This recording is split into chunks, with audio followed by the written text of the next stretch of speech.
Hello, everyone, and welcome to our Sunday segment of Divine Femininity United.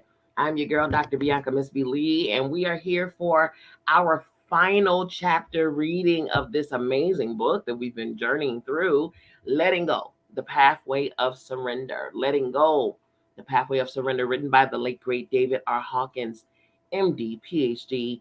This book has been absolutely amazing. And today, the final chapter we're going to go through are answering questions that some may have had over the course of this chapter. So we're going to go into over the different sections, the different sectors, and how it resonates with us personally, whether it be in our physical self, our spiritual, religious self, just in general in life and all of those things, relationships, everything that we spoke about over the course of the reading.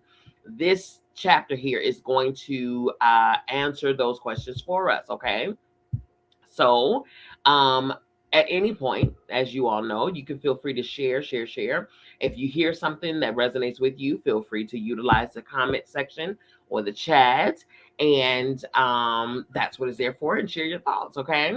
Um, that's about it as far as the announcements go. But at the very end, we're going to announce the next book reading that we will start on next Sunday. Here at Forgive My Dogs, they hear another dog outside in distress. Okay, so of course, dogs unite. But I will say this before we get started. Yesterday was my birthday. Okay, and when I tell you the outpour of love was absolutely amazing. I have so many flowers. I had chocolate covered strawberries and pineapples that were absolutely delicious. I had a birthday cake. I had, what did I get? Money. Of course, we all love the green backs. Okay. Also just texts and calls, and I'm still responding to messages on the social media platforms, on all of them. And when I tell you, I am so elated and I'm so engulfed and immersed in the love that you all have for me. Thank you so very much. I love my life. I'm grateful for my life. I'm grateful for my air. I'm grateful for my breath. I'm grateful for my being, my body. I'm grateful for my mind, my health, my strength. I'm grateful for the blessings. I'm grateful for the ups and the downs, the trials and the tribulations. I'm grateful for the victories and the failures. I'm grateful for every single thing, every door that opened as well as the ones that closed. I'm grateful for every new beginning and every ending. I'm grateful for every person that came inside of my life, the impact that they made, and the people that exited my life. I'm grateful for that as well. I am grateful, and I'm here for the ride. I am completely surrendered to Source and however Source wants to move in my life. I am in allowance, I am in knowing, I am in loving, and I am trusting in all things that the Creator has willed for me to experience in this existence of my life. And I appreciate every single person that I've encountered thus far on my journey in this life. And I anticipate the linking up and connecting with those who are in my now and in my future. I am here ready with an outstretched neck to expect to receive every single thing that this life, the remainder of this life, has to offer. So far, it has been a journey. So far, it has been an adventure, and I am here for it. Okay.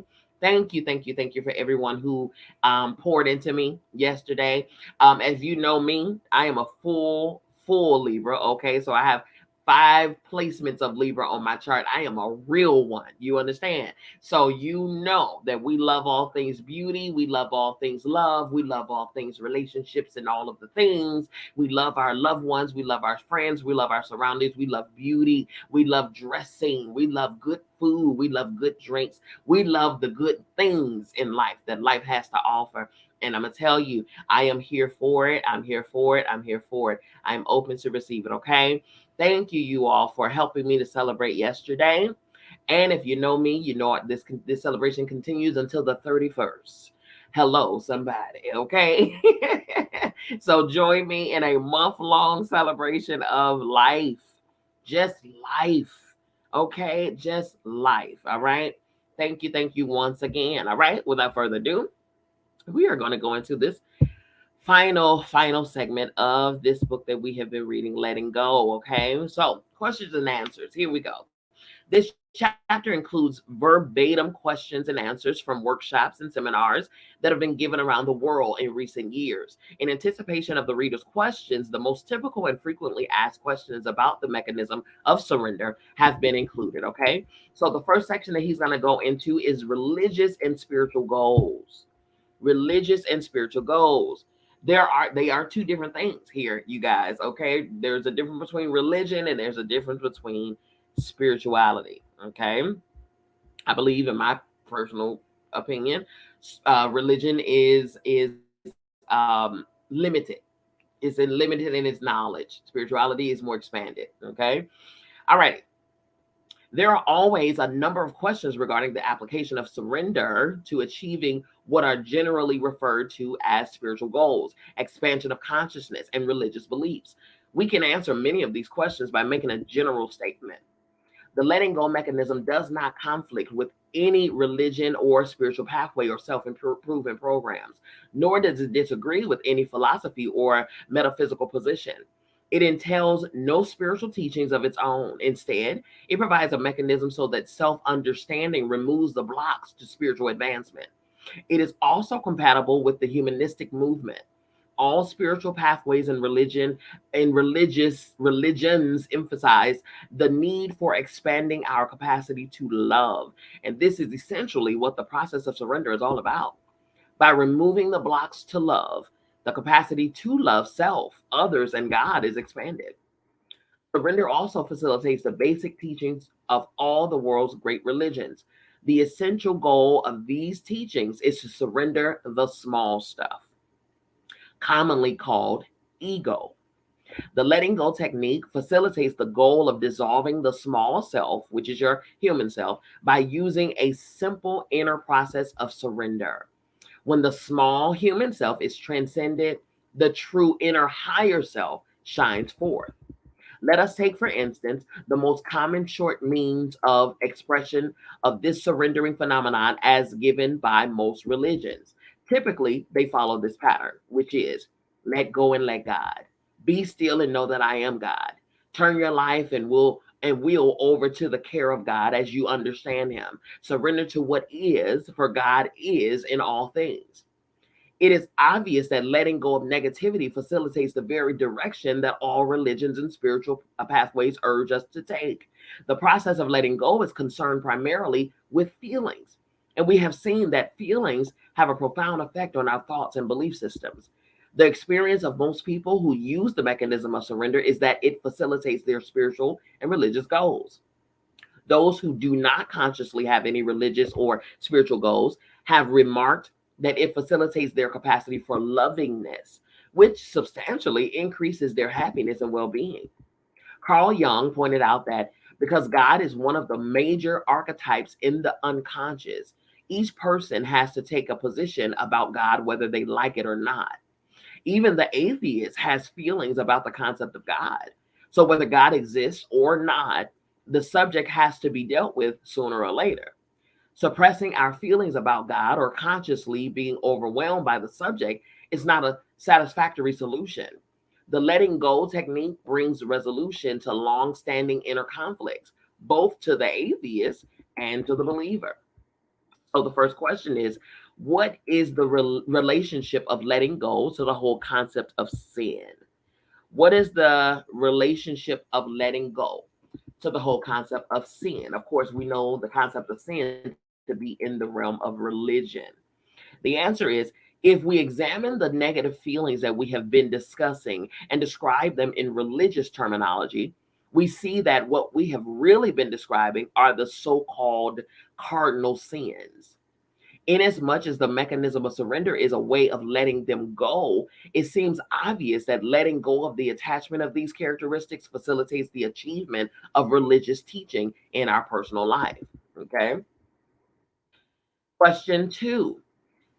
I'm not a follower of any particular spiritual pathway, but I have my own personal pathway. How could this technique be helpful? Okay, so this person says they don't follow any religious beliefs or whatever the case, but they have their own way of being, which I totally understand because religion can be quite confusing. It really can. because you have this one that thinks that they're the only way, and this one over here thinks that they're the only way, and this. And from what I understand, all of them teach love, right? So how does division work with love? I don't understand. And there's huge division inside of religion. Huge. Okay. Protestant, Catholic, Episcopalian, Church of God in Christ, holiness, Baptist, and oh God, non-denominational, and Mormon, and Seventh Day Advantage, and what is it? What a Kingdom Hall? What is the Jehovah's Witness, and Muslim, and Hinduism, and Buddhism, and it's so many different faiths and religions, and each one says that they're the way. They're the way. So she says this, or this person says that they don't follow any particular one, but they have their own. How could this technique be helpful? The answer is, without exception, all spiritual pathways are based upon a method of dissolving the ego. The ego includes the totality of our negative programming. Surrendering is the process par excellence for letting go of negative programs. It is therefore the best tool to facilitate spiritual understanding. That's the thing that I think those who subscribe to religion, I really don't believe that we fully understand, those who subscribe to that, fully understand that all avenues lead back to God. There are connecting tissues in all faiths that communicate the literal same message. And that's the thing, because unless you have sat down and have studied and gone through the schooling of and the understanding of the concepts of all faiths and religions, you wouldn't know that. I had to. In my work, I had to familiarize myself with all different faiths and beliefs. And when I did that, it was not until I did that did I see that, wait a minute, they are all saying the same stuff for the most part, just in different ways. But ignorance says, oh, they're wrong, we're right. Ego also says that. Divisiveness says that too. Yeah. Narcissism says, I'm right, they're wrong. My way is the only way. That's also blockages, because I know things, right? I know things based on my path and my journey and the education that I've acquired thus far in my life by way of academia or just life in general, experience, whatever the case. I know things. I know what I know, right? But what I know is all that I know. I don't know all things. I only know what I know, which I'm quite sure is a very small percentage in comparison to all there is to know. But the way that we speak sometimes, especially in these religious sectors, we speak very concretely, very certainly, okay? Very matter of fact, as if we know all things, when we only know what we know. Until we open ourselves up to know more, we're only limited to knowing what we know. So could it be that what you know is only from a biased standpoint and very subjective? Could it be? And you could be teaching from that limited, biased, subjective, programmed conditioning.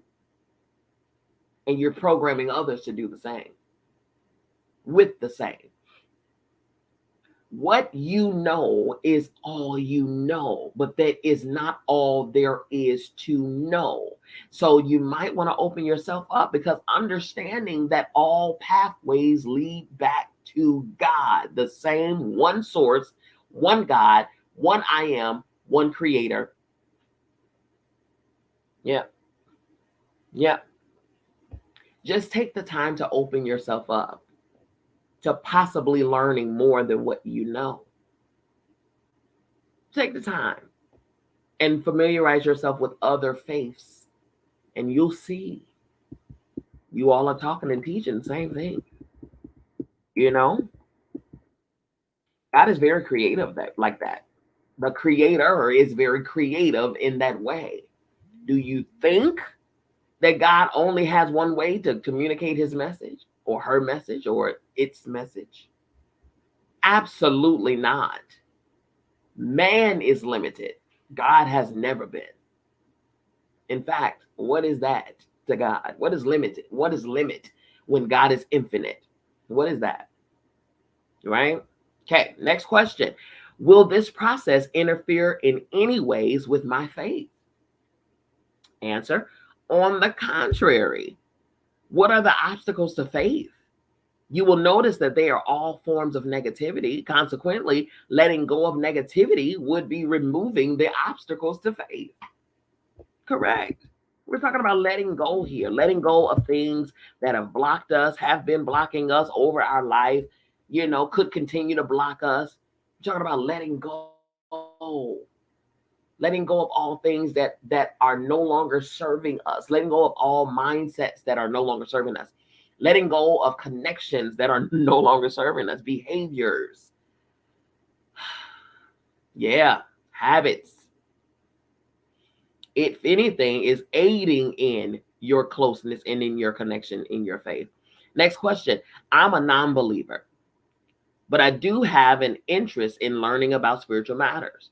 Would this approach be of any use to me? That answer. The mechanism of surrender is a tool only. You can use it to remove the obstacles to making $1 million, or you can use it to remove the obstacles to the development of spiritual awareness. Most people who continuously surrender report that they discover something within themselves akin to love itself, exactly, which is independent of the body, emotions, thoughts, and the events of the world. Have you ever heard of anyone becoming displeased by this discovery? Right. Have you ever heard of anyone becoming displeased, unsatisfied, and unhappy with drawing closer to themselves and understanding what love truly is? Not the pseudo love, not the I love you as long as you doing what I tell you to do, or giving me what I want you to give me, or doing what I want you to do, or operating the way I want you to operate. I was just talking about this with a client this morning in her session. I said I said the reason that I love myself better than anyone on the planet can ever love me now. Let me put now in there, because this has not been my whole story all my life, trust me. But the reason that I now love myself more than any other person, and no one on the planet can outlove me loving me, is because I come to know and learn through my process of letting go and healing and expanding and all of that stuff. I've come to understand that humans, i.e. us,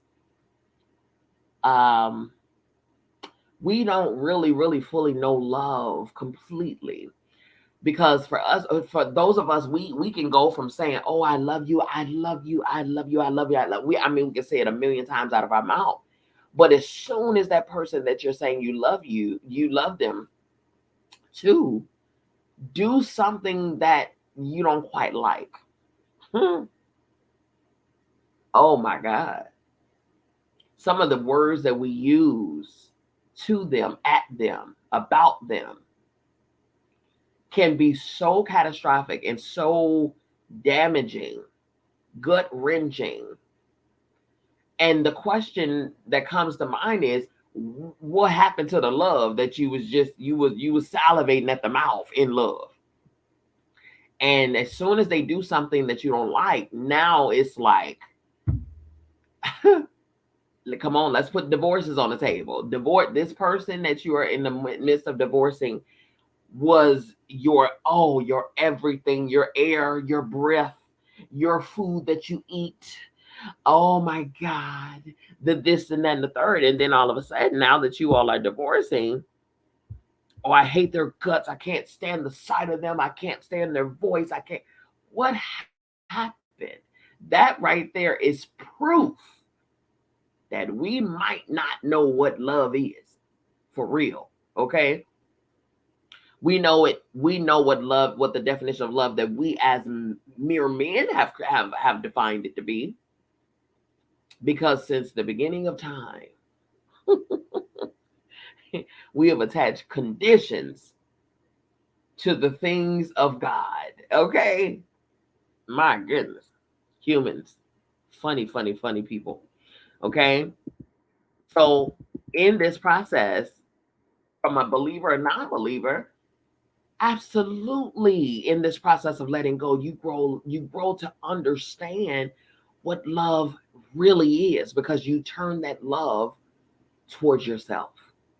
And it's like, whoa, it opens your eyes and it allows you to see things out on the outside within, and it translates on the outside of you in a whole different light, in a light of love. Next question. Does the letting go technique contradict any spiritual or religious teachings? The answer: a study of the subject reveals that there is no conflict between the letting go of negativity and any spiritual teaching. I mean, they go hand in hand, is quite synonymous. We're letting go of negativity, which should open you up to the things of spirit even more. Okay. Next question, final question of this section. I gave up religion many years ago because it created so much guilt. I couldn't handle it. And yeah, sidebar, that's definitely one of the side effects. What would be the effect of using the letting go technique? Okay. That answer: in clinical observations over the years, guilt emerges as the most frequent reason for which people give up their religion. It's so true. Because unfortunately, in these spaces that supposed to be engulfed in love, we use those platforms as people in our egos and arrogance to point blame and highlight people's wrongdoings and make them feel bad. And oh my goodness, if you were to if you were to die right now, where are you going? Are you going to hell? Or are you going to heaven? Will a man rob God? Huh? Oh, you ate your seed. Oh, you're cursed with a curse. Oh, fornication. Oh, man, listen. All right. It is because the goals seem unobtainable. Ask yourself, what has made these goals seem unattainable? It will always be the disparity between what one is taught they should be as compared to what they perceive they really are. Instead of feeling guilty, try letting go of all the negative feelings that come up and wait and see for yourself what change of attitude might occur. Again, letting go is a tool. It can be utilized to facilitate your goals in any area of life. How you use it is up to you. A good place to start is to let go of all of your guilt, since it fosters an emotional environment for suffering and disease. Exactly. I often say, too, you cannot heal in the same place that made you sick. And sometimes, and I hate to say this, I really, really do, because, religion and faith is that was my gateway into spirituality and expanded knowledge. But sometimes some of the places and some of the environments that is so-called loving, God-centered, God is not there.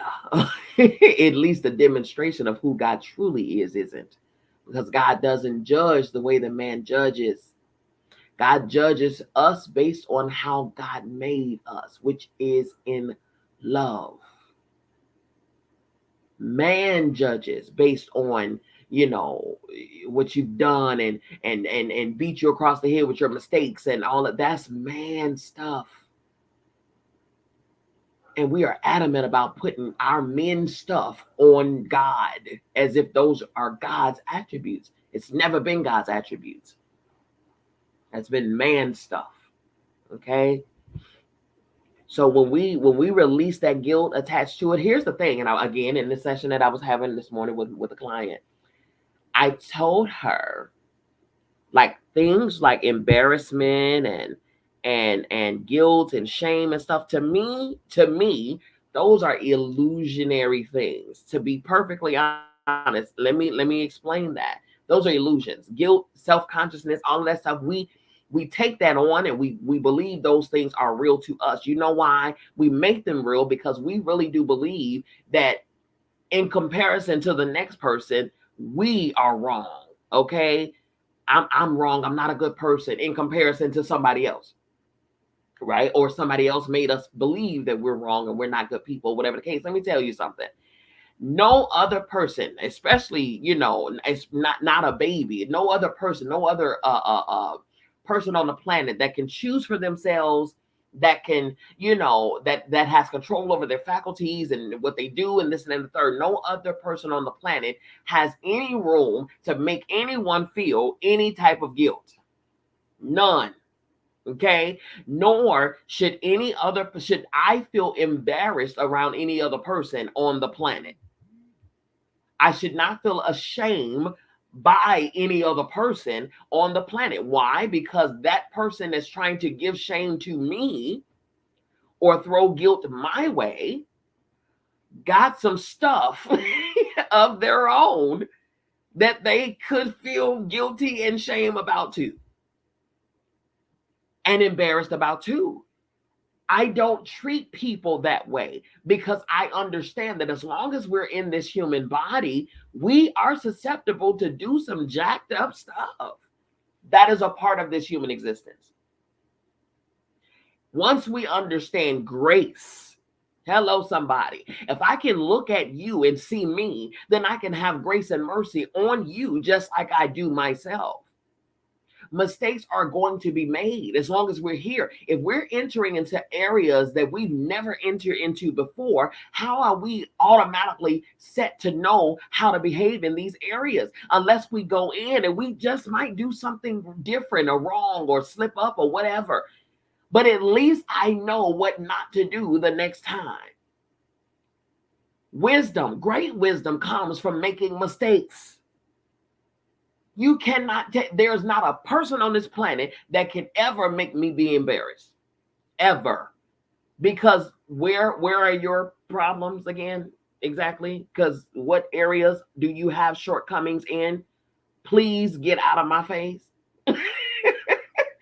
Respectfully.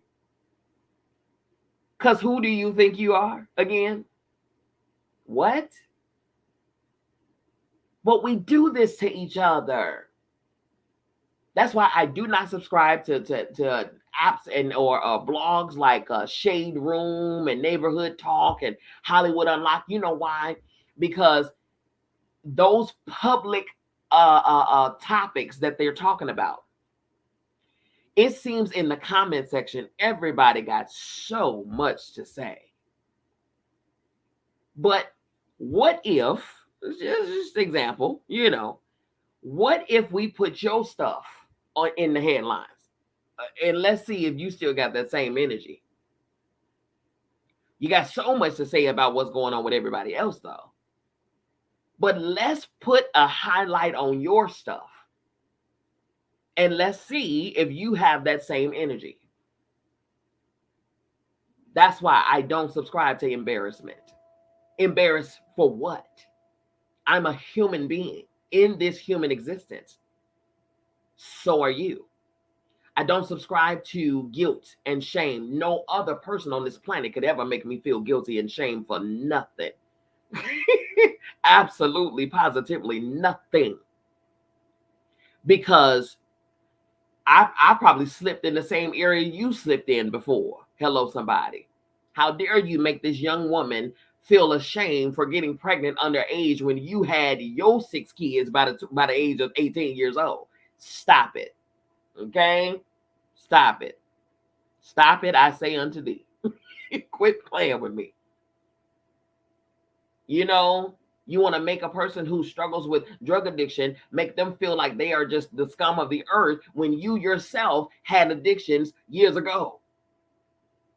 Come on here. And it may not be cocaine, it might be prescription, but addiction is addiction. Come on now.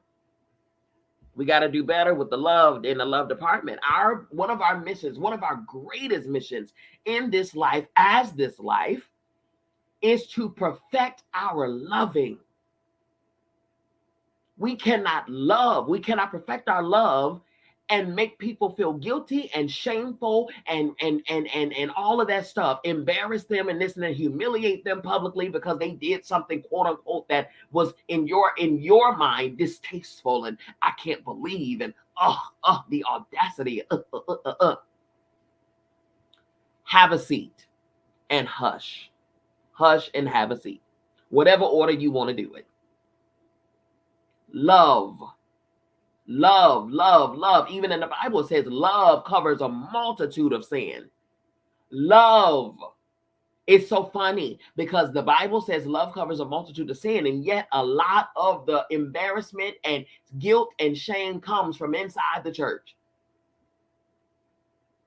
Oh yeah, I'm coming for heads today. Yes, I am. Come on now. Are we going to be about it or are we going to be about it? What are we going to do? Okay? Period, point blank.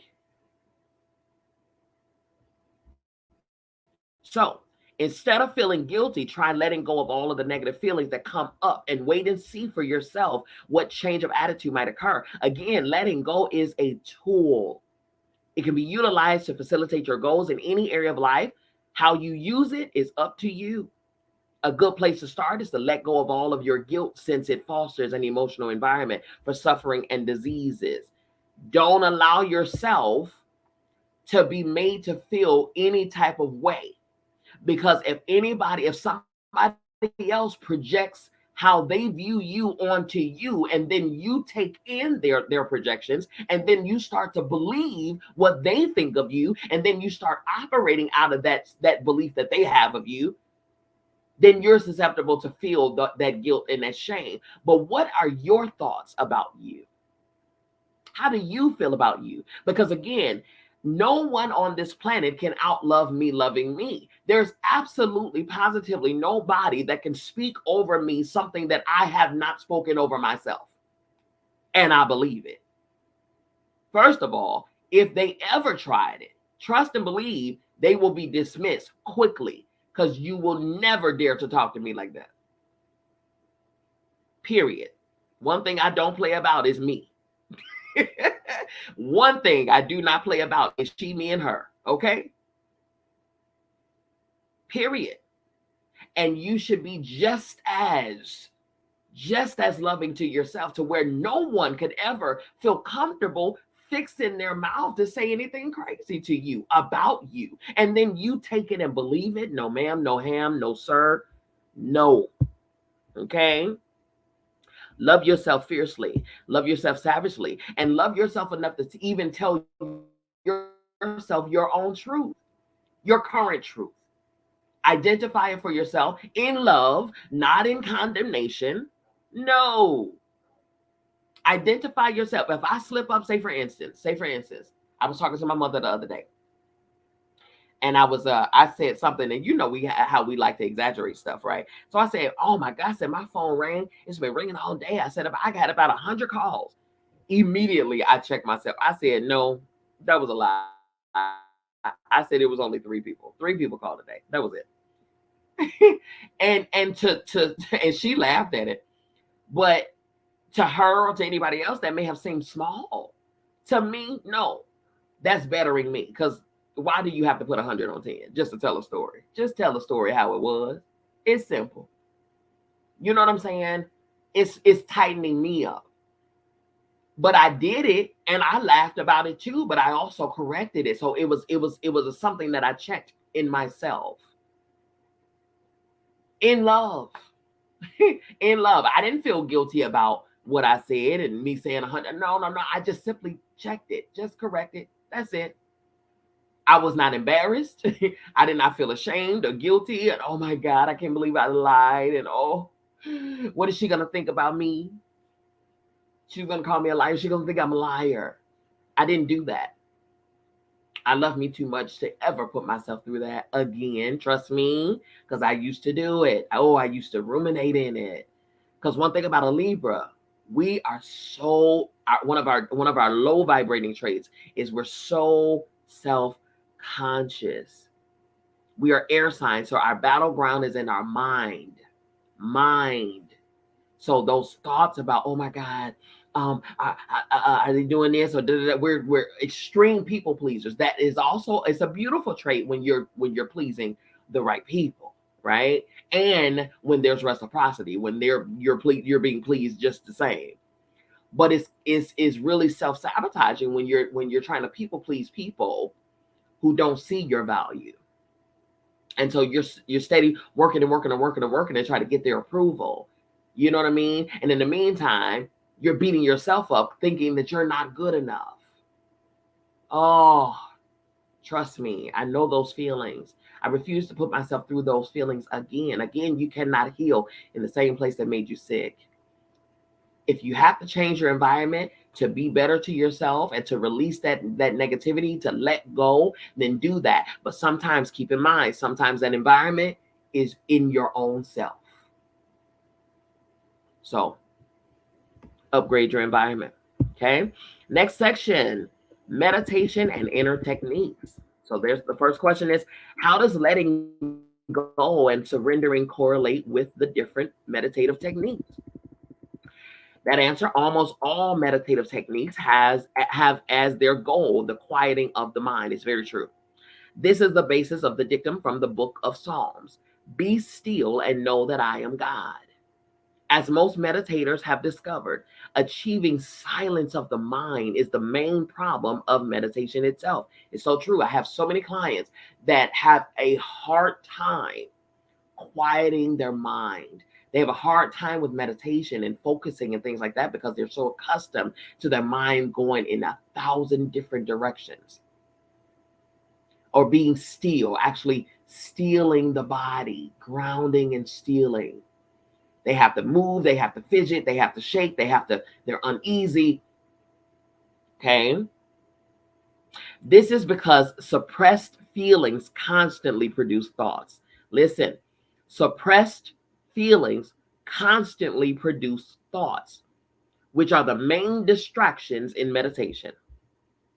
Absolutely. Okay. Acknowledging and letting go of the energy behind these suppressed feelings, therefore, facilitates the goal of meditation. When the feeling behind the train of thoughts is located and surrendered, then that entire train of thought instantly stops. By constantly surrendering, it is possible to arrive at an extremely silent state of mind. This can be accomplished as one goes about one's daily activities, thus greatly expanding the capacity to meditate. Most meditative techniques are limited to a specified number of minutes or hours during the day. It is possible by constant surrender to reach high states of consciousness. It's very true. And check this out too. There is a notion that meditation has to be sitting in the lotus position and palms up, and that is, we can begin there because that's where the disciplining of the mind and the body to still itself can begin. But once you grow more and more advanced in your quietness and in your stillness, then you can absolutely achieve meditation while you're driving on your commute, while you're doing chores around the house, while you know what I'm saying, while you're working, even when you're working, you can achieve meditation for sure. For sure. It's all about a matter of quieting the mind. Quieting the mind. Again, for those, especially for us air signs, Aquarius, Gemini, Libras, and if you have major placements in Aquarius, Gemini, and Libra, I'm quite sure that you deal with this too. Air signs battleground is in the mind. Depression, anxiety, being overwhelmed, worry, overthinking, you know what I'm saying? All of that, mental exhaustion, all of it. I'm telling you, all of it. All right. So that's quieting the mind. Next question. I do not follow a spiritual pathway, but I do affirmations and visualizations.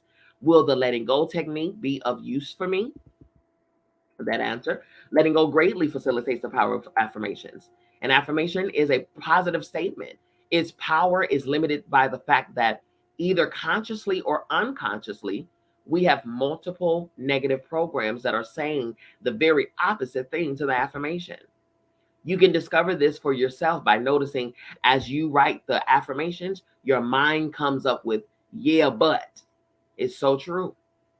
It is these yeah, buts that limit the power of that affirmation and reduces its effectiveness. It's almost like negating, you know. If you surrender the obstacles to the affirmation, you'll notice a rapid increase in your effectiveness. It's so true. So very true. Okay. That's just like saying you're giving an apology. I apologize, but no. Because once you say that but, you just wiped out that apology. Same thing here. When you're giving affirmations and speaking affirmations over yourself, don't allow yourself to negate it with a yeah, but. I have an exercise that I do with my clients. It's called expose a lie. Expose a lie. So every negative thought that we think, every lie that we tell ourselves negatively, I have them to write it down in pencil on a piece of paper, no matter what the category, money, health, relationships, whatever. They write it that they write that lie. Every time they think a negative lie about themselves, write it down in pencil. And then in pen, below that lie, write the affirmation, the opposite of that. And every time you think that lie, read that positive affirmation, the opposite. Every time you think it, read it right away. And before you know it, the more repetition happens, before you know it, every time you think that lie, you'll think automatically the affirmation to wipe out that lie you just thought. And eventually, you'll no longer be thinking the lie because the affirmation and the new truth will become your norm. Okay? It's called find a lie, expose a lie. All right? Next section, psychotherapy. Psychotherapy. Question. I am a psychoanalyst. Okay? I am in psychoanalysis. Okay? Would the letting go technique be helpful, or would it be in conflict with my analysis, which is getting progressively more expensive? So that answer, therapists who have studied the technique agree with me. Many psychiatrists, psychologists, and therapists have learned it and utilize it in their practices. Absolutely. So far, we have heard only 100% positive evaluations of the results because the so-called working through is facilitated by the patient's capacity to let go of negativity and self-limitations, which allows the therapy to move forward much more rapidly. Absolutely. Psychotherapists themselves have found that letting go has greatly facilitated their understanding of patients and the resolution of countertransference. If therapists know how to acknowledge and let go of negative feelings, then they can avoid the development of many stress-related illnesses during the course of their practice. It's a fact. Thus, the technique is considered to be of assistance in psychotherapy, increasing its effectiveness and the satisfactoriness of its outcome. Absolutely. Absolutely. And it is very imperative for those of us who are in wellness, in the neuro, psycho area, to really learn these methods and modalities in addition to what you learned in school, because what you learned in school is it's more focused on I was about to tell some stuff. You all, I'm writing a book right now, and it's going to discuss these things in detail.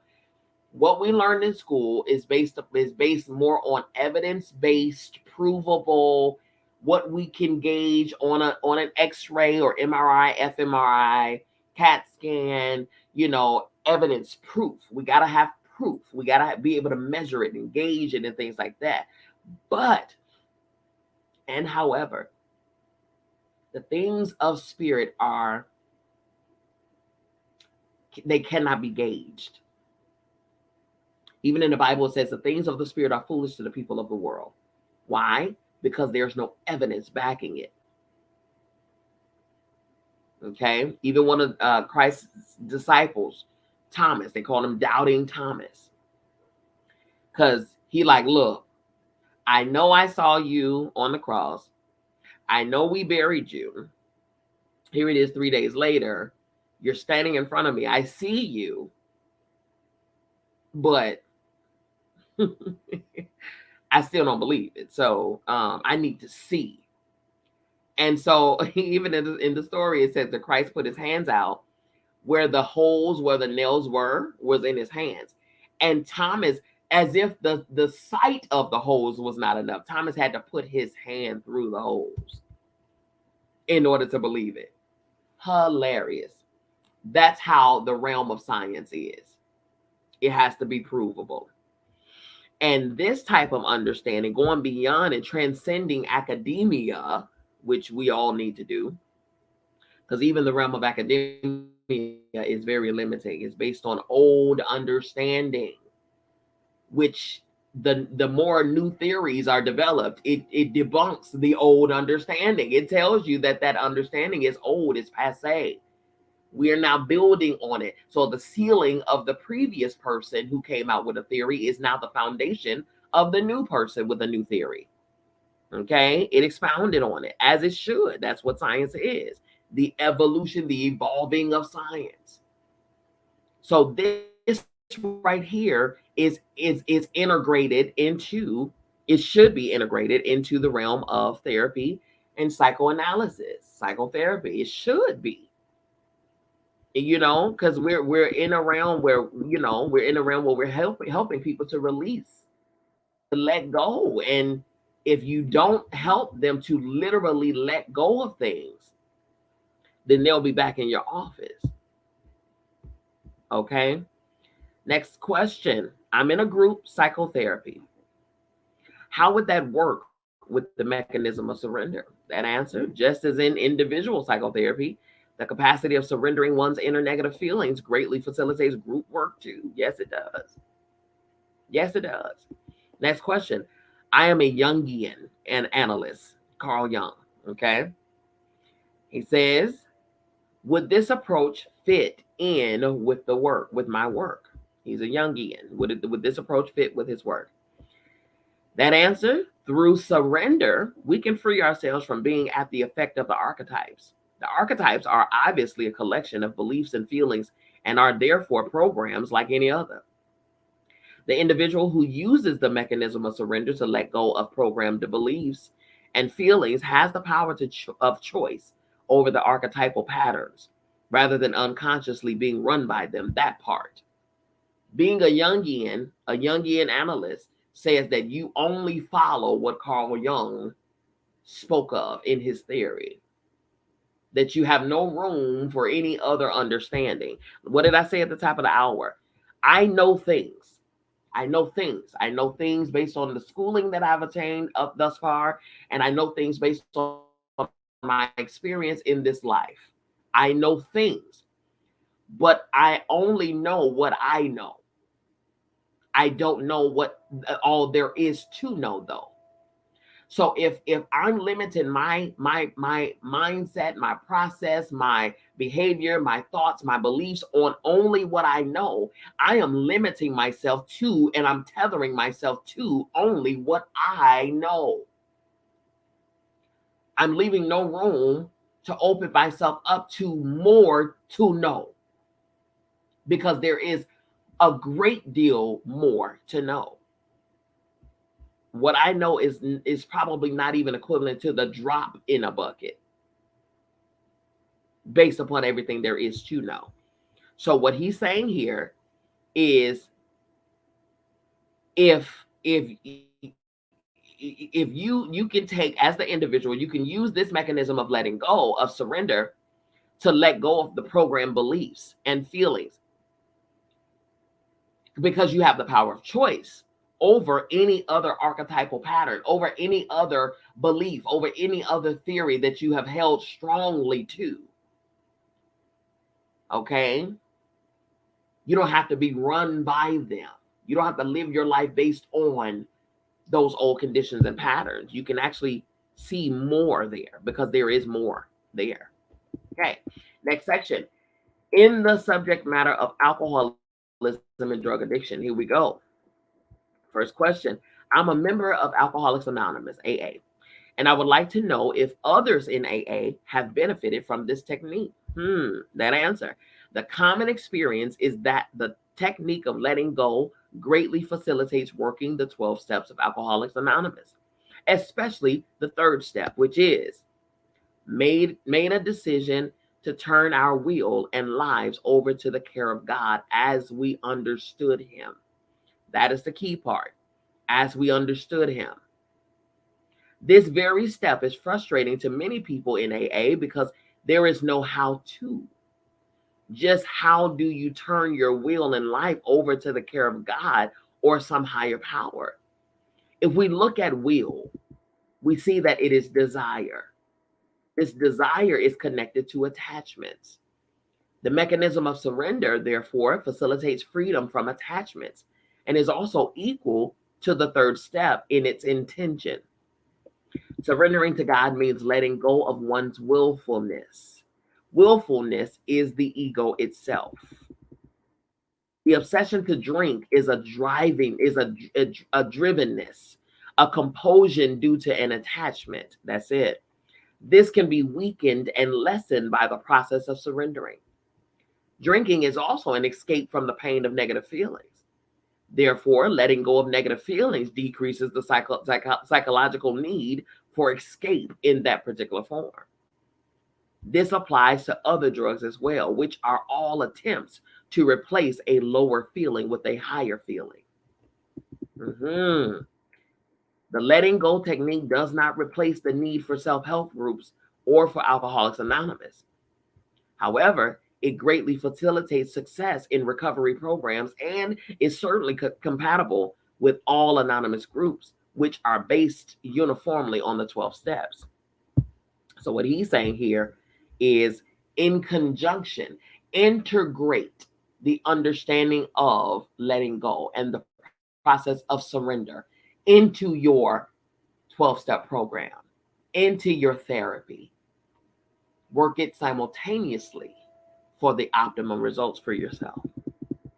Because the letting go and the surrender process is effective to your inner self, your inner being, while the 12-step program would be effective to your outer being, your physical self, because of the damage that you're doing to your physical body. Okay, so it's mitigating that, while the surrendering and letting go is mitigating the inner portion, and together you come out a whole, healthy, renewed being. Okay, now we're going into the realm of relationships. First question here. I've been on a spiritual path for many years and do not understand why I still experience negative emotions. Well, yeah, okay, that answer. There's a common illusion that spirituality evolved. That spirituality evolved. Loving people never have any negative. Wait. There's a common illusion that spiritually evolved, loving people never have any negativity. Exactly. That's what I was going to say when the question was asked. As long as you're human, okay? That's why I said at the top of the hour here, embarrassment and guilt and shame and all of that don't live here. Why? Because I'm a human. That's why. We're going to do foolish things, all right? So here's the thing. There's a common illusion that spiritually evolved, loving people never have any negativity, as though they are already angelic. They get annoyed that they still have negative feelings. And then it's compounded by their guilt and self-frustration. Exactly. They have to realize that feelings are transitory, whereas their intention to evolve remains constant. Let go of feeling guilty that you are still just an ordinary human despite your angelic ambitions. Having compassion towards your innate humanness, its nervous system, and the brain function that goes with it allows the greater equanimity. Heavenly ambitions do not necessarily make us angels. Come on here. Give yourself grace. Give yourself grace. It's okay. It's okay. Okay. Next question. I have a colleague at work who doesn't carry his load. Every time I see him, I feel resentful. Oh, this is speaking somebody's story right here. Okay. Then I feel guilty for resenting him. How would I begin the letting go technique in this situation?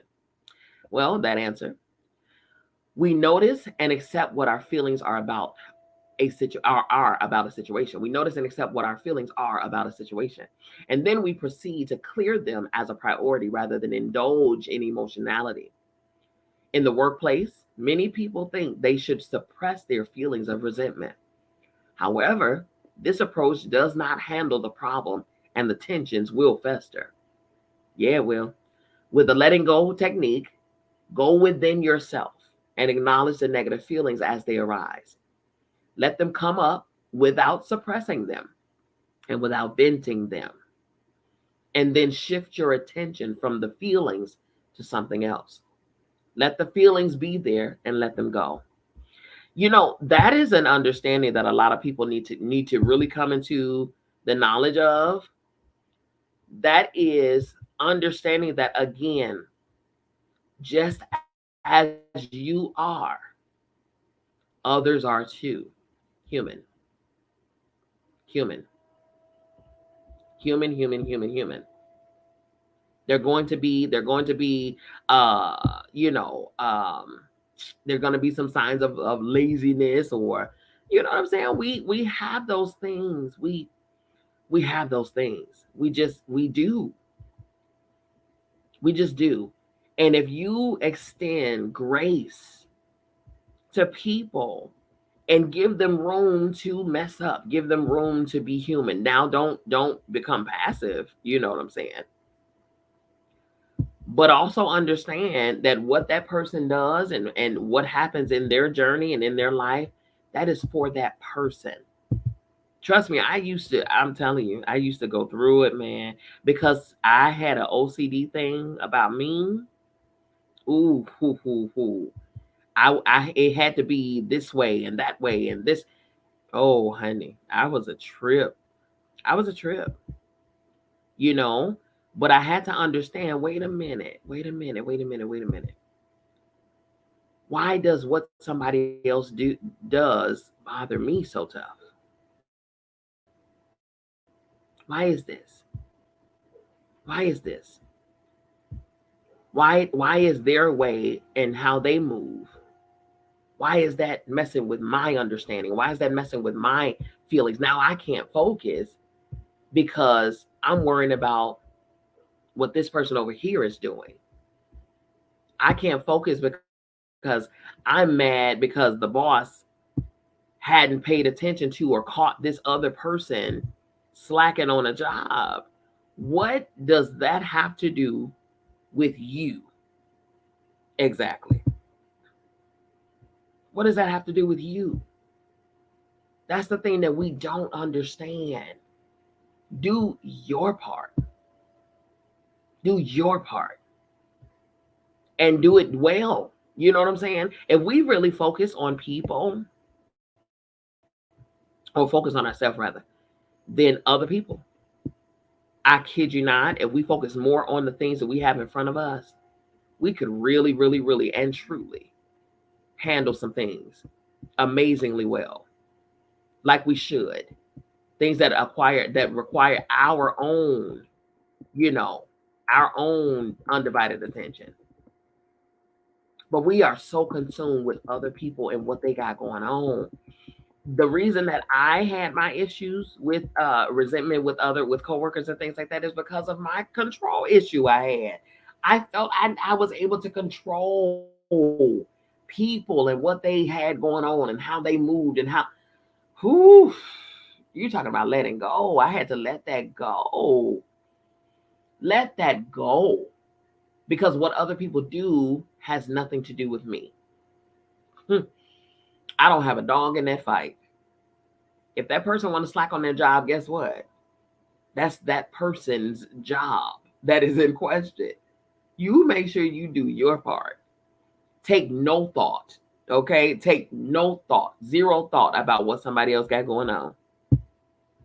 It's not your place. It's not your business. Next question. You recommend that we shift attention away from the negative feeling. How is this different from repressing the feeling? That's a good question. The answer, repression is an unconscious process by which unaccepted feelings are put out of awareness and not dealt with. In shifting attention, you make a choice not to indulge the negative emotion. You have already acknowledged and accepted the feeling within yourself as part of being human, but you are choosing to let go because you want something higher, like peacefulness, harmony, and getting the job done. People will sometimes shift their attention by way of actions, such as rearranging the furniture a little bit, opening and closing the window shades, making a quick trip to the bathroom, or going for a short coffee break. These actions allow for a moment to shift from the negative to the positive. It's so true. For me, I put on music, just music. Or I go outside and sit in my backyard, which is my meditative haven. I go out there, I listen to the birds or, you know, that type of thing. I make a smoothie, shift the attention. If you find yourself too busy in that negative space, get out of it. Do something that brings positivity, okay? It's a choice. That is the power of choice. It is a choice, indeed.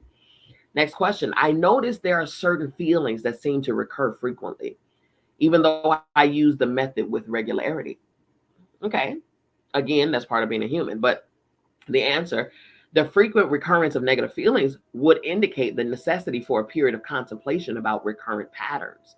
For instance, the manner of handling negative emotions may follow parental or family patterns, it's true, as well as cultural ones.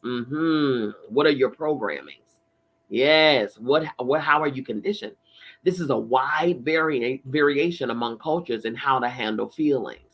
So look at the unconscious underlying patterns going on with your emotional response and let go of those patterns. That's it. Sometimes, y'all, we come on now. I am Black and I come from Black backgrounds, okay? Black family members, Black cultures. And some of our Black culture, you all come on here, let's be honest. They are stifling, okay? They are constricting, they are limiting, they are keeping us stuck where we were. Hello, where we were. And generation after generation, we're passing this on and calling it tradition, calling it culture, when it's passing down stuckness and stuckness and stuckness and stuckness on generation after generation. That's what it is. Some of this stuff we need to let go of. Some of this programming, this conditioning that we got because mama did it and my auntie them and my grandmama and my elders and my ancestors before them. Right. Some of this stuff should have been let go generations ago. Right. So make a declaration. It ran in my family until it ran into me. Period. Let go of some of this conditioning because some of it is debilitating. It's not good for us anymore. It no longer serves us. It probably never did. All right. Let's take racism, for instance. We have some of our counterparts in Caucasian counterparts, They come from generations. I'm talking about generations, centuries old racist mindsets. And when you're born into the racist environment, and they're teaching you from birth how to be racist. Right? We see it today all the time. We've been seeing it. So understand and be able to identify negative stuff and see that these programmings that you've been given may not be the right things to have, and let it go. Next question. What if a negative feeling towards someone or a situation persists despite my intention and effort to let it go? Answer: sometimes one is more or less forced to surrender to a situation and presume that it's karmic. With spiritual research, one finds out that it is indeed karmic. Let's say you are paying off a karma of being mean to a lot of people. Now you get a chance to see what it feels like to have people be mean to you. Come on here. And that goes across the board. I don't care what faith you in. You reap what you sow. What is it? What goes around comes around. Yeah. That's law of attraction right there. Sometimes the only reasonable thing left to do is to surrender to karmic patterns. You don't have to believe in karma as a religious doctrine in order to make this step. It's simply accepting the basic law of human interaction. What goes around comes around. And most of us have not always been saints. Come on here. Listen here. You don't like it. What they say, you don't like the heat, get out the kitchen.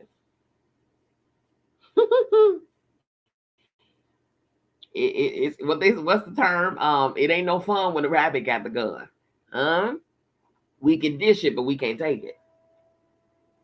Now. Where was all that energy? Where was all that energy when you was doing it to other people? Okay?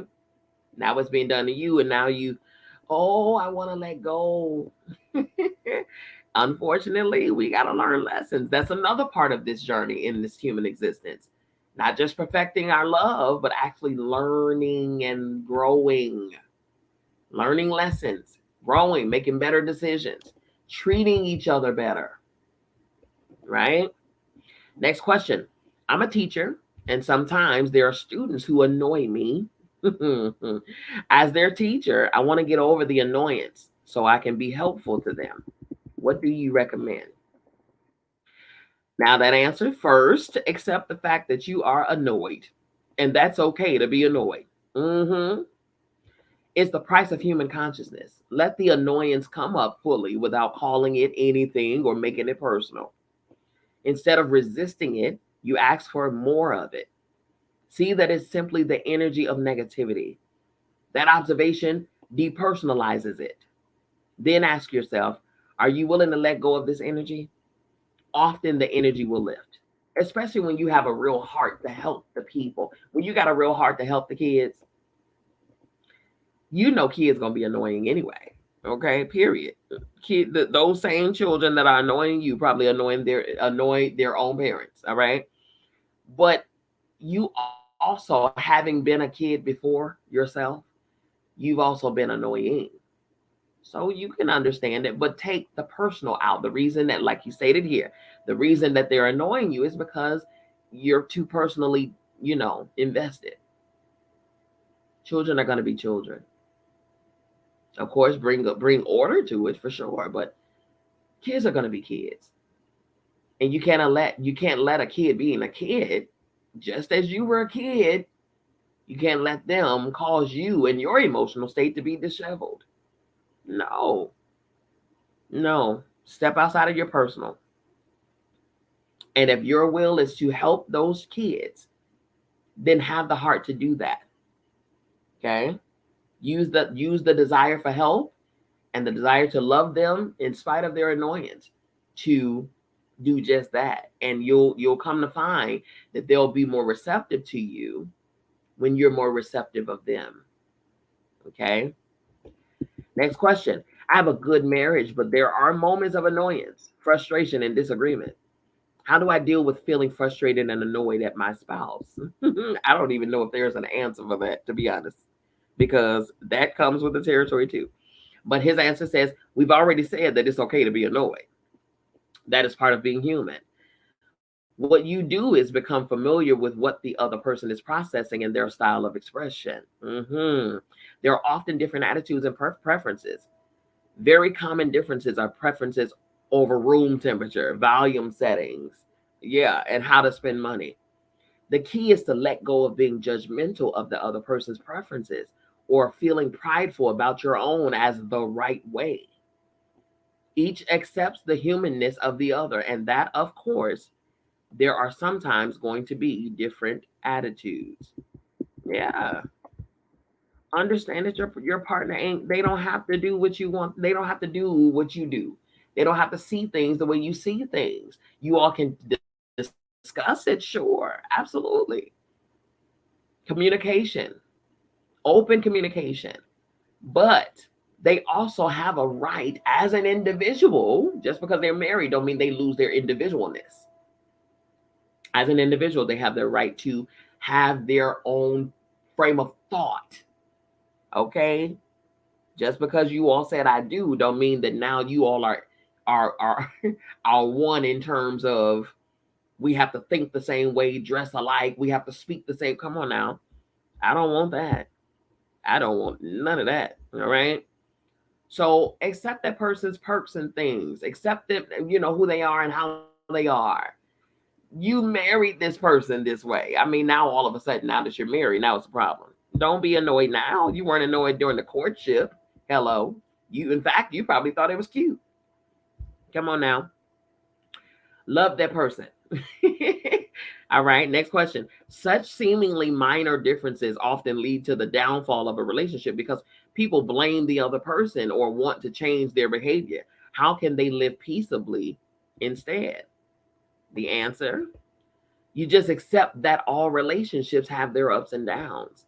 You have to have a sense of humor about the human condition itself and its seeming contradictions or paradoxes. You want the other person to be happy and comfortable. And you know that you are happy and comfortable when they are happy and comfortable. There's a mutual alignment with a peaceful lifestyle. Let go of judging, blaming, and controlling the other. Let go of expecting them to be different than they are. We all have our stuff. It can be sort of fun to make a list of your own stuff, your own things, your own, pet peeves. There can be a decision not to focus on negativity in one's environment or relationship. People can tolerate tensions and differences for variable periods of time, and at a different age, you can tolerate things more and more or less, and all of that stuff. So, yeah, just accept them for who they are. Like, seriously, we gotta choose and pick our battles, you all. We can't let every little thing bother us. We can't be on edge like that, predictable or unhinged to where we have no control over our emotions and our feelings and our all of this stuff. Come on now. Choose peace. Choose love, choose life. Next question. What about the negative emotions that come up for parents when dealing with children? Here we go.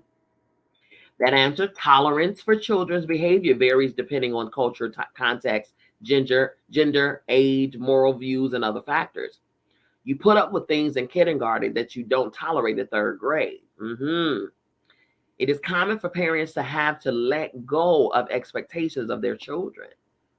What's it like for an expert musician to have a child with no musical skills or inclination?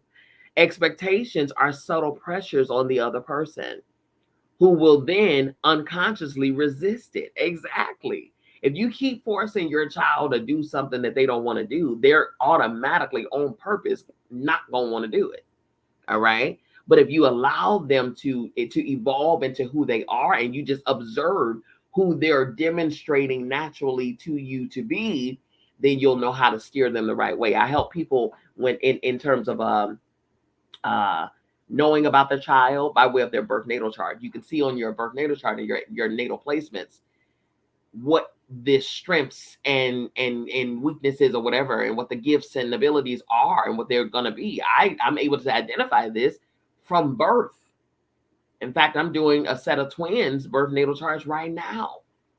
We can identify these things from birth, and as you as a parent can watch them and see what they're naturally evolving to be. And then once they demonstrate for you who they naturally are, you can take that demonstration, take that new knowledge that you have, and then cultivate them based on what they're showing you. If you have a child that's always dancing and there's no music playing at all, they're always dancing. Instead of saying, get somewhere and sit down, you always up and moving and instead of doing that, because that will stifle them. It will make them steer away from their natural desire and love for dancing because you don't like them dancing. Right? Instead of doing that, pay attention to the fact that they dance and that they love to dance, and maybe sign them up for a dance class so that they can cultivate this dance ability. You know what I'm saying? He says, in parenting, you want to relinquish expectations. Yeah, and personal favoritisms. Right. Take your pressures off of them. And if you're an expert at billiards, like at pool, you can let go of being disappointed that your kid is lousy at shooting pool. Right? They don't have to be you. You are you. They are them. Right? Another common issue is over parenting. That is a thing. That is a thing. I tease my mom even now. Okay. I tell her, I say, you are incapable of not parenting. Not to mention she's a Cancer, which is the mother of the zodiac. So she can't help it if she ever even tried to not be a mama. Okay. She gonna always, whether she had kids or not, she gonna always be a mama. Okay. 100%. Sometimes a parent confuses loving a grown child with bailing them out of every difficulty. Come on, enabling. At a certain age, sometimes love means tough love.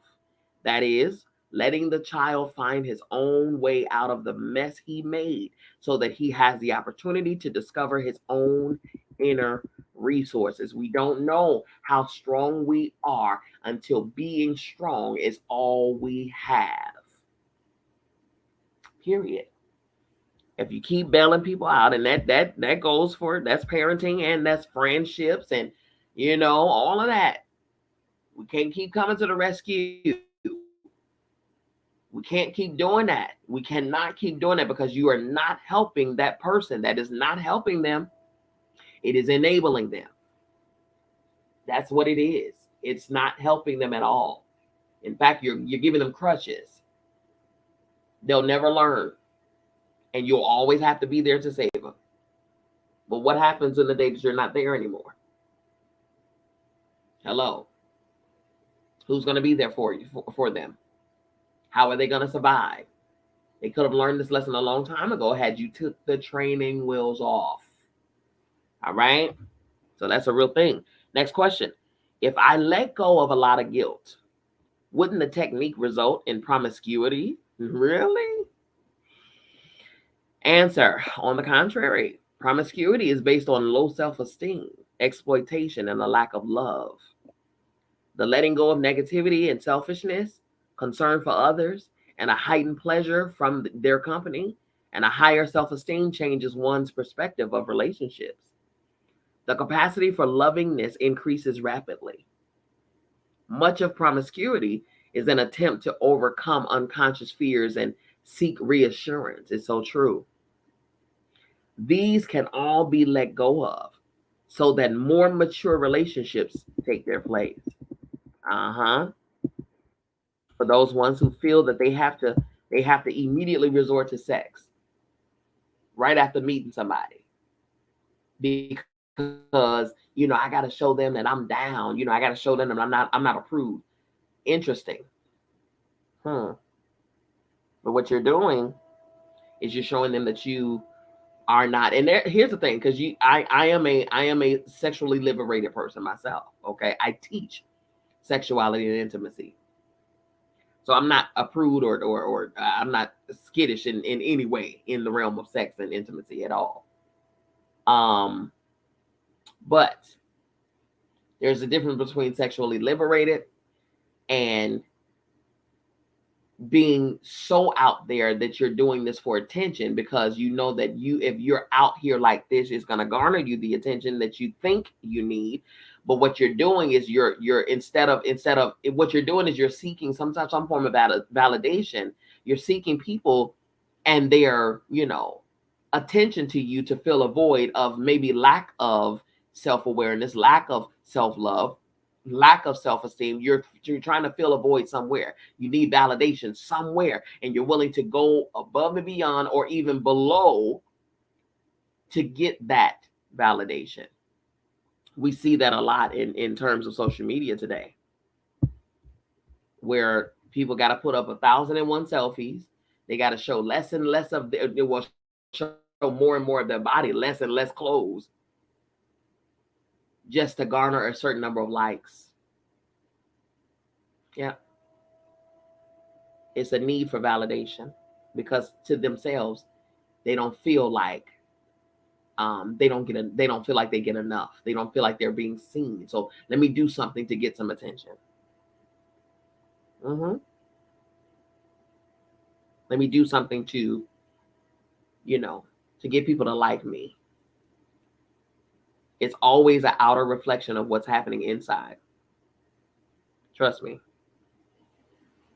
Okay. Next question. I've been going to sex therapy, which is based on behavioral retraining. Would that be compatible?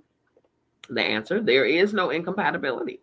Behavioral retraining is an attempt to replace negative programs with positive ones.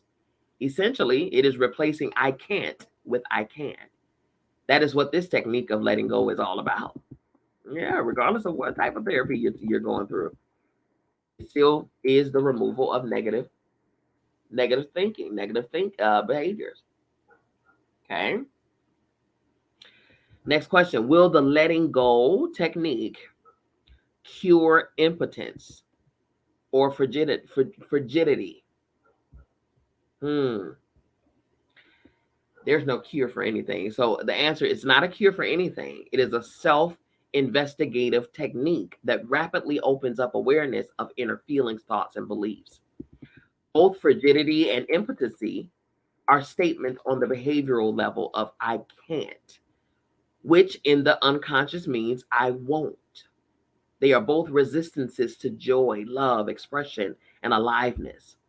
The most common causes are repressed guilt, fear, and anger, emotions that spilled out through the autonomic nervous system. Forgive my dogs.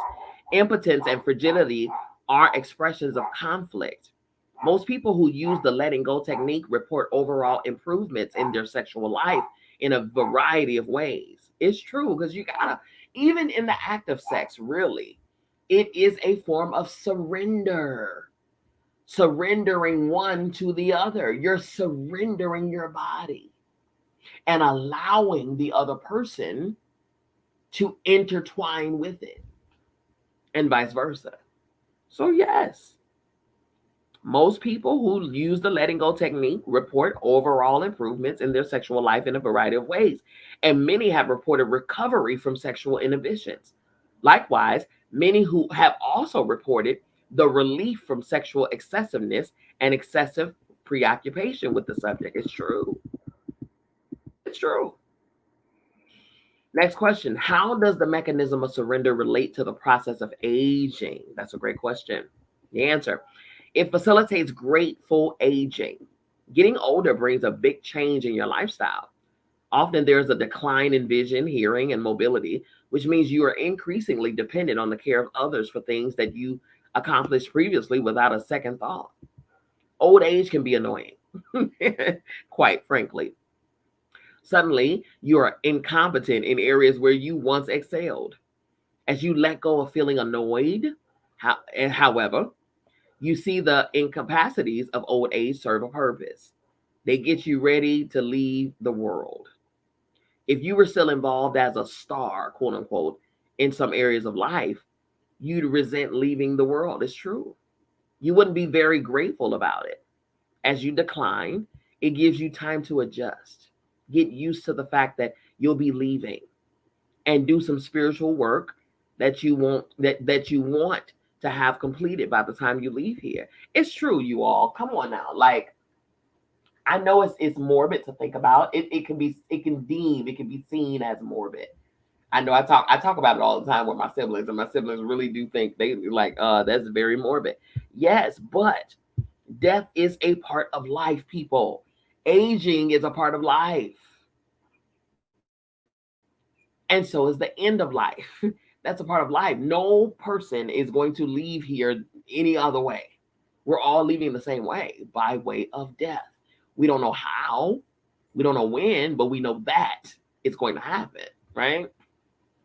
So if we're aging, if we're aging and we're slowly but surely declining in our physical capabilities and things like that, the fact that we are capable and have gotten to that age is a blessing in and of itself, right? Because some people have not, they're not able to do that. But it is also, like he said, a process of a time to be able to reflect on life, on the experience that you've lived, and it's not so much as anticipating the day of your death. No, but it's having a peace and knowing that it is coming. You know, a good friend of mine, his mom just passed yesterday. Yeah. But he also had been for a while now knowing this. He's been settling in himself that that day is coming. Again, we don't know when, we don't know how, we don't know why, but we know that it's coming. And so, yes, of course, he emoted when she passed, but he also was prepared. Okay? He was prepared. He was prepared for sure. So it didn't lessen the blow, but it also doesn't keep him in regret and all of those things, because he was able to take the time and say, my mom is getting up there. She was 83, I want to say 83 or 84. She was about to be 84. Her birthday is in October. You know, but he knew that that day was coming. So that's the understanding. When you get to those ages, you get to make peace with the fact that, I'm about to leave here, and I can leave here gracefully. I can leave here fulfilled. I can leave here knowing that I have lived a great life. I've experienced some amazing experiences. When you surrender to the process of aging as simply part of the human condition, you come to peace with it. You become more loving and appreciative of other people's love and care for you. The more loving you become, you see that everybody is trying to be helpful to you. And it is loving to allow them to be helpful to you. People think, oh, I'm being selfish if I allow somebody to be helpful to my life. Actually, it's being generous. Generosity is the willingness to share your life with others. It's a gift to people to allow them to love you. Hear me again. It's a gift to people to allow them to love you.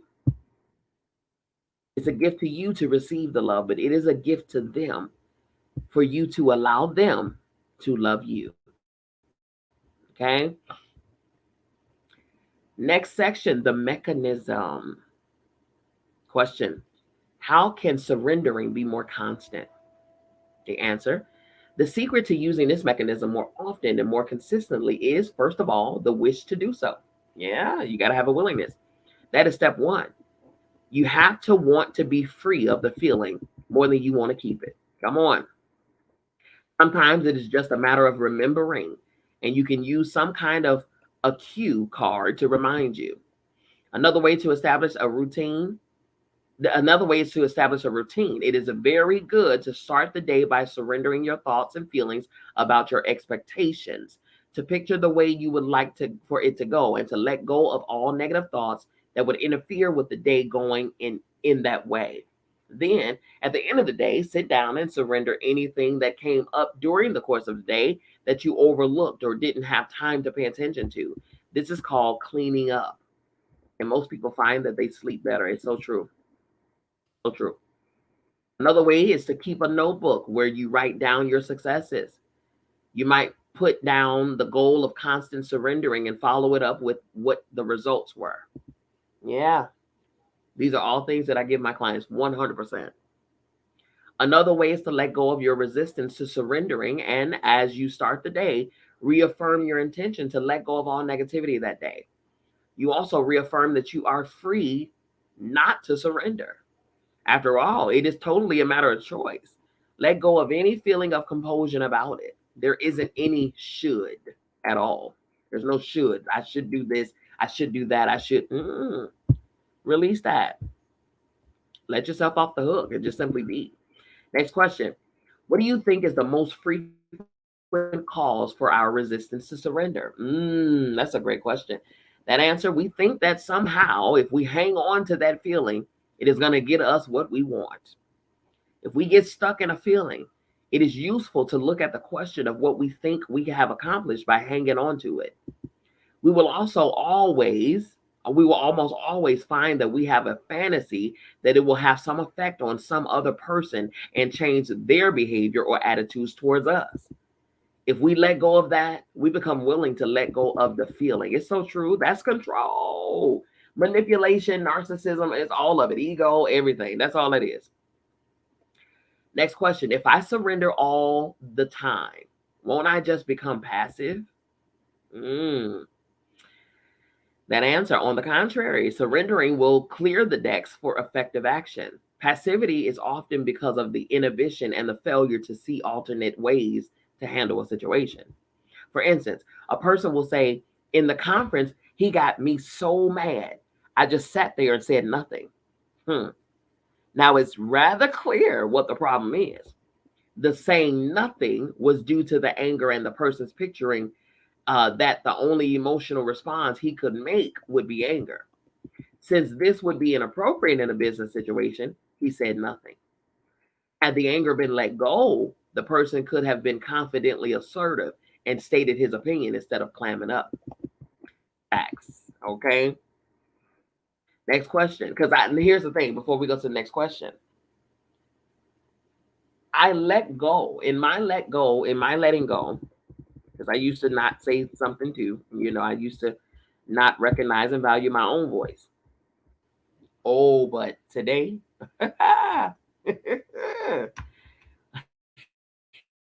today, I have no problems in that arena, okay? I say how I feel. Again, I go back to what I stated earlier. No one on the planet can outlove me loving me. So if I were in that situation, where a person made me mad and, we're in a business setting, I would communicate my thoughts in a way that would allow me to get it off respectfully, but allowing that person to understand where I'm standing, where I come from, because again, no one will ever be able to put me in a position where they can talk to me any type of way or make me feel any type of way. Hello, welcome. Yet they're not going to be able to do that to me because I care for me greatly, savagely, fiercely. Okay. So that means that if there's a situation that puts me in a position where I feel a certain type of way, I have to voice my opinion. I have to say my feelings because the other person may not ever know. Okay. May not ever know what they've done. There are times when we do things constantly and we have no idea that we have no conscious idea that we do them. You're right. They're habitual because we do them so often. They're now just a part of our subconscious. It's automatic now. It's just a common reflex. But it's not until it's brought to our awareness, our consciousness, do we really and fully pay attention to it. And sometimes when you speak and say how you feel about what a person has done or has said or has, whatever, because that could just be, the way they are. We've heard, well, that's just such and such. That's just, and we excuse that instead of correcting that. because that person is gonna always be, oh, that's Jess, until somebody check them. Okay. You have to say something. You have to bring it to their awareness. Now, once you bring it to their awareness and they continue to do it, then at that point, oh, they are choosing to do this. This is a choice. And then you can handle that accordingly. All right. But yeah, no. Letting go and of not being negative and stuff like that does not mean passivity. Not in the least bit. Okay. It means that you have found your voice. Right. Next question. In therapy, I've learned how to express anger, and I think it is a very useful thing. Do I have to give it up? That answer, if you look at anger, you will see that its basis is almost always fear. We get angry because we have been threatened. The threat arouses fear. The fear means we feel that we are unequal to the situation. Anger biologically is like swelling up to intimidate our opponent. Anger is coming from weakness rather than from strength. The person who has surrendered is therefore relying on strength rather than weakness. The person who has surrendered does not have to fall back upon anger to handle a situation. Also, anger cannot be counted upon. It cannot, not at all. In addition, it has many destructive effects. Yes, it does. For example, it is running you instead of you running it. A totally surrendered person is free to choose to express anger if they wish, but it is done out of choice, not out of necessity. Anger, especially chronic anger, has deleterious effects on the body organs. And research in psychosomatic medicine has indicated that repressed anger is associated with hypertension, arthritis, and a variety of other diseases, not to mention stroke and heart attack. Okay. So yeah, we have a choice. We can be angry. Anger is a real emotion. Yeah, sure. If you're upset, if you're angry, okay. But what are you doing with that? How are you expressing that? That's the difference. Okay. And why are you angry? Acknowledge, dissect that. Why are you angry? What made you angry? What about this person's actions or what they said or what they did made you angry? What about that? What was it? What was the trigger? Because it could be a you thing and not a them thing. Okay. Next question. You mentioned that surrender is a natural psychological mechanism of the mind. If that is so, how come we have to learn how to do it? Good question. That answer, although it is true that surrender or letting go is a natural mechanism of the mind, it must be remembered that the mind has multiple conflicting motivations. It's true. That song, My Mind's Playing Tricks on Me. Your mind can lie to you a million times if you allow it to. The thing is, do you believe what the mind is saying? Whereas one part of your mind would like to be free of the tensions from the feeling, another part of your mind is programmed to believe that hanging on to the feeling will somehow magically bring about some desired end. Unless one is conscious and aware, like I stated before, consciousness and awareness, and has mastered the technique of letting go, the conflicts of the mind will overrule and dominate. Basically, the technique of letting go gives you the power of choice over the tendencies of the mind. Instead of being at its effects, the mind is now under your mastery. It opens up freedom and capacity for free choice. That's it. You're not ruled and governed by your mind. Your mind only holds what you've experienced, what you've gone through. And sometimes what we've experienced and gone through is a little devastating. And so when we speak, we're sometimes speaking from that space of devastation as opposed to, truth and healing and all of those things. Next question. I have a hard time with acceptance. What do you recommend? That answer, divert your attention to that which is really essential experientially. Some days it rains. Some days it's sunny. Some days it's cloudy. You can't change the rain, but you can put on your raincoat. You can be realistic and take the necessary steps to remain dry. There are many aspects of life you cannot change, but you can let go of your expectation or need that they will be different from what they are. With observation, for instance, you'll notice that there is always a war going on somewhere in the world. So to be peaceful, it is necessary to accept the waging war. That waging war is a part of human nature and has been throughout all of recorded time. Mankind has been at war 97% of the time. Okay? Acceptance is something that we all just simply need to do. We need to learn, we need to master accepting. I talk about it often, the four pillars of spirit: knowing, trusting, loving, and the fourth is allowing. Just allow, accept, okay? Allow that, especially something out of your control. Now, if it's in your control and you can do something about it, then do something about it. But if there's something that you cannot control, you just simply cannot control, it cannot be controlled, then why, my dear, are you baffled about it? Why are you letting it cause you strain and stress? Why?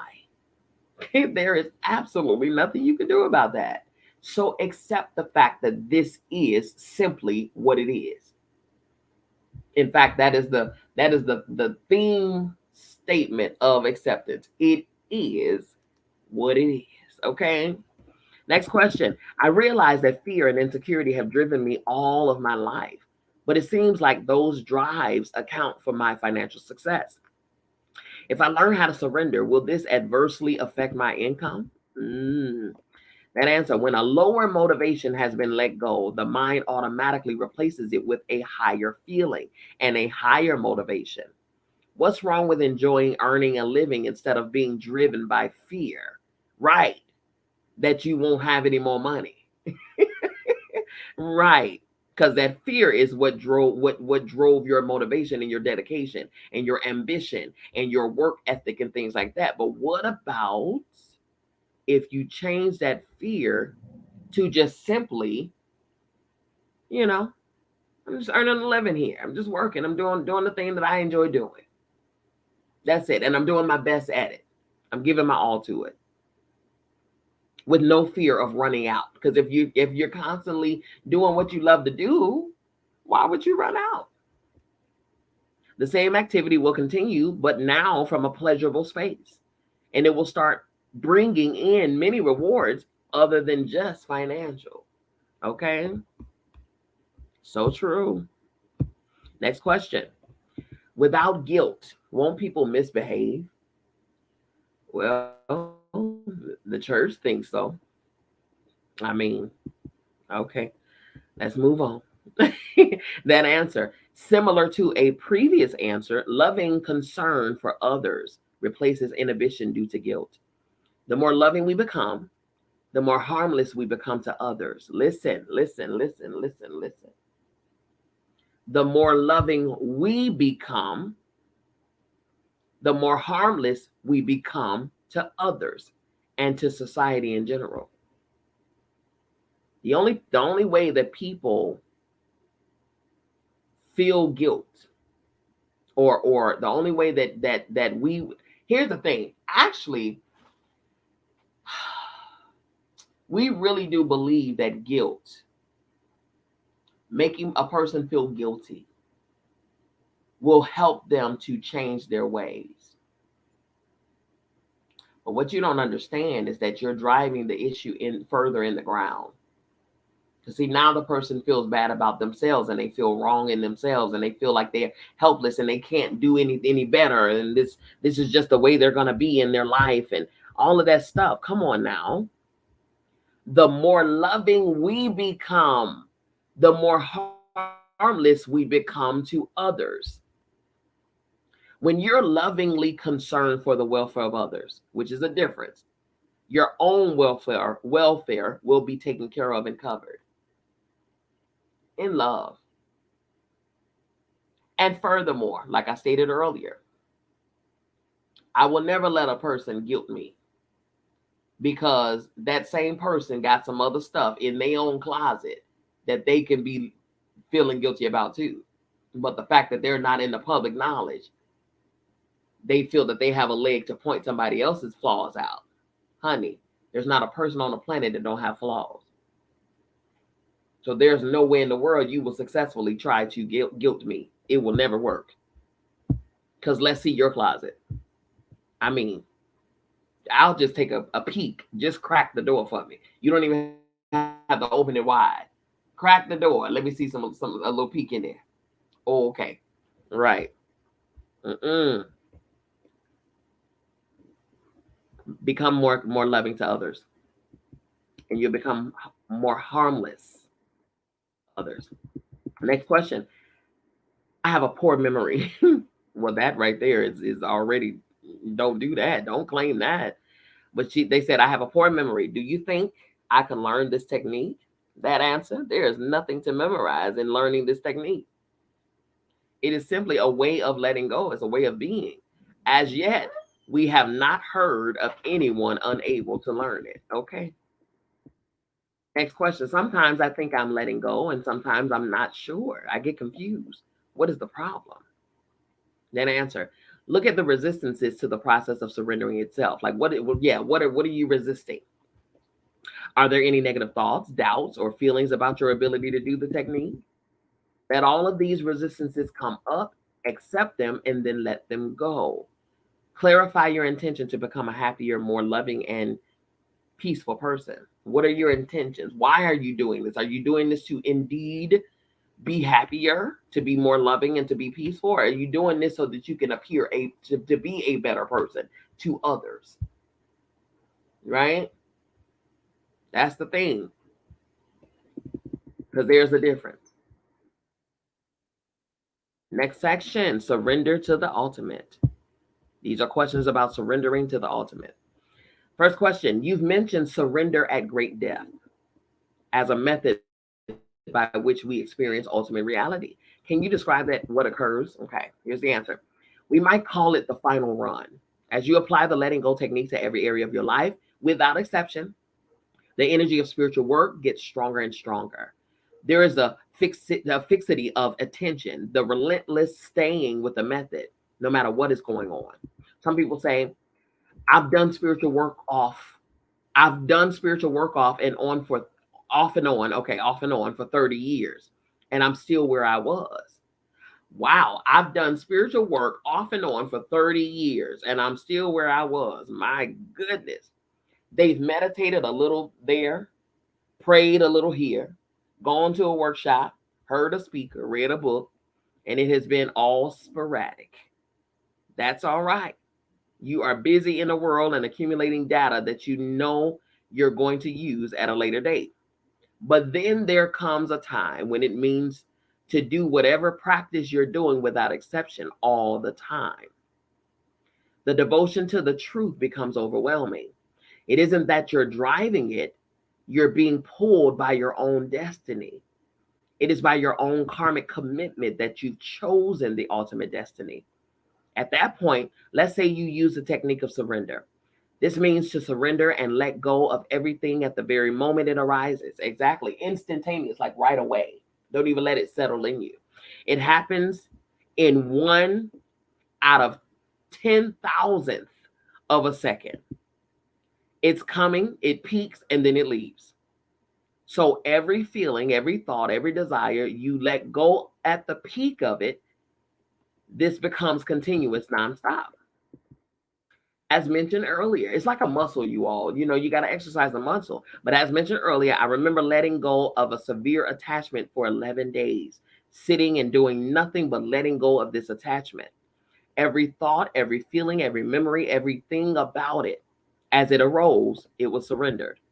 The grief that we feel when we lose a member of a family is not just about losing that person here and now. It's an accumulation of the energy of all the deaths from all the lifetimes. This particular surrender was nonstop for 11 days, morning and night. Finally, it stopped, gone forever, never again to be subject to that. So serious spiritual work is a continuous willingness to let things go as they arise. It is the willingness to surrender wanting to control everything as it arises, the willingness to surrender wanting to change it and to have it our way. Very often, there will be illusions about the nature of reality that also have to be let go. That there's a good and a bad, a desirable and an undesirable. That's all in the mind. In reality, the sun shines and then the clouds come. The rains fall and the grass grows and dies. The stock market goes up and down. Age comes and goes. People arise and leave. And so there's ebbs and flows.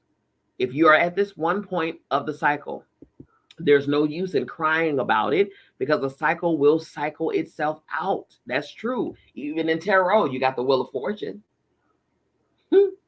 What goes up will come down. It's going to go back up. It's a wheel. Okay. So it's going to keep turning and it happens nonstop.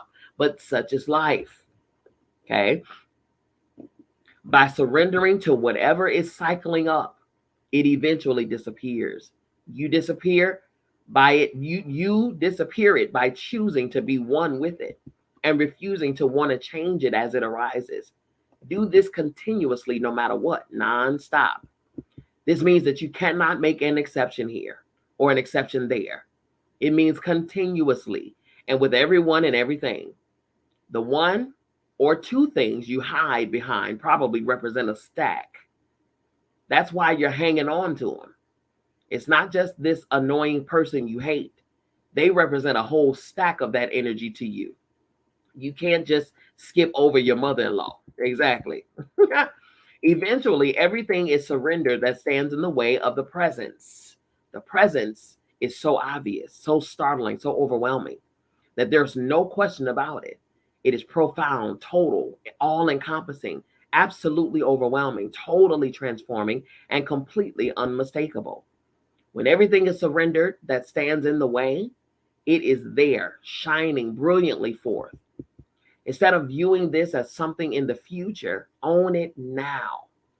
Enlightenment is not something that occurs in the future after 50 years of sitting cross-legged and saying, it is right here in this instant. The reason you're not experiencing this state of total peace and timelessness is because it is being resisted. It is being resisted because you are trying to control the moment. If you let go of trying to control your experience at the moment, and if you constantly surrender it like a tone of music, then you live on the crest of this exact alwaysness. Love that. Experience arises like a note of music. The minute you hear a note, it's already passing away. It's true. The instant you've heard it, it's already dissolving. So every single moment is dissolving as it arises. Let go of anticipating the next moment, trying to control it. That's good. Trying to hang on to the moment that has just passed. Let go clinging to what has just occurred. Let go trying to control what you think is about to occur. Then you live in an infinite space of non-time and non-event. There is an infinite peace beyond description, and you are home. My goodness, you all. And that, my loves, concludes the book reading of Letting Go. That was the end of it. That was amazing. Oh, and he thoroughly, when I tell you thoroughly answered all of those questions in every subject matter for sure. That was amazing. So here's the thing, you all. We're not going to have a session on Tuesday, but we will have one because, we always start new books on Sundays, okay? Our next book is The Body Keeps the Score. Brain, Mind, and Body in the Healing of Trauma. Ooh. The Body Keeps the Score. That is written by Dr. Bessel van der Kolk.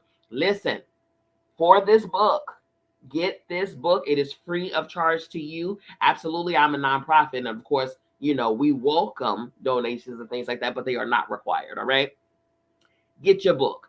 Get the book before we begin the book reading of this book here. The Body Keeps the Score. This right here is going to tell us our tea, y'all. This is why we can't pass polygraph tests. This right here, because just because we think we're telling ourselves to be positive, or just because we think we're over that circumstance, Just because we say we're over it does not necessarily mean that we are. Hello, somebody. Hello, somebody. Right? Your body keeps the score. Your body says, brain, mind, and body in the healing of trauma. This one here, I'm telling y'all, is going to be the bee's knees. All right. To get your copy, you already know what to do. Send me an email to info@BiancaMzBeeLee.com. Send me an email, info@BiancaMzBeeLee.com. Those who are listening in person, or on the replay on Clubhouse, click the tab above me. That'll take you straight to my website, and you will be able to go there and enter your information in the contact us form, and you'll be able to just tell me what you want. Put in your email address and tell me what you want. You want the book, I'll send it over to you immediately. Okay. In fact, I already started sending this book out to those who showed interest. They send me emails already because they know what book we're about to begin. You want this book. Trust me. We will begin this book on next Sunday. Okay. Next Sunday, which is the 13th. Yep, that's the 13th of October. We will not have a session this coming Tuesday. Normally we would have one on Tuesday at 8, but because when we're between books, when we finish one, I always give you a day off in between the introduction of a new book. Okay. So again, the book that we're going to be reading is called The Body Keeps the Score: Brain, Mind, and Body in the Healing of Trauma, and it is written by Dr. Bessel van der Kolk. Okay. All righty. Those you all go to my website. Those who are on the viewing on the video, go to my website. It's on the screen. Again, Clubhouse is right above my head. Tap that and it'll send you straight there on the screen. For those who are watching via video, go to the website and take advantage of some services that I have to offer, book, things like that. Merchandise. The merchandise is also available at Walmart.com as well, and will be available at the TikTok shop in a little bit. I am working on a book. I'm almost finished, you all. Listen, we're actually working on 4, but one of the 4 will be completed. The rough is done now. I'm getting it edited and things like that. It should be available by holiday time. Okay. When I tell you, man, okay, man, you don't want to miss this. So stay on the lookout for that. Okay. Alrighty. Follow me on social media, you all. Instagram, Facebook, YouTube, LinkedIn, TikTok, what else? Twitter, all of that. Dr. Bianca Mz Bee Lee. Okay. On all platforms, Dr. Bianca Mz Bee Lee. Alrighty, you all, listen. That's it for today. That is it for today. I'm going to send you back. We went a little longer because we had the Q&A. We had to cover all questions and all answers and whatnot. So normally we only hear for an hour. Well, for his books, we only hear for about an hour. But I still enjoyed it. It was amazing. A lot of questions was answered. That's for sure. Okay. That's for sure. And it's always archived. It's always here for you to go back and check it out and listen in and things like that. Feel free to do so.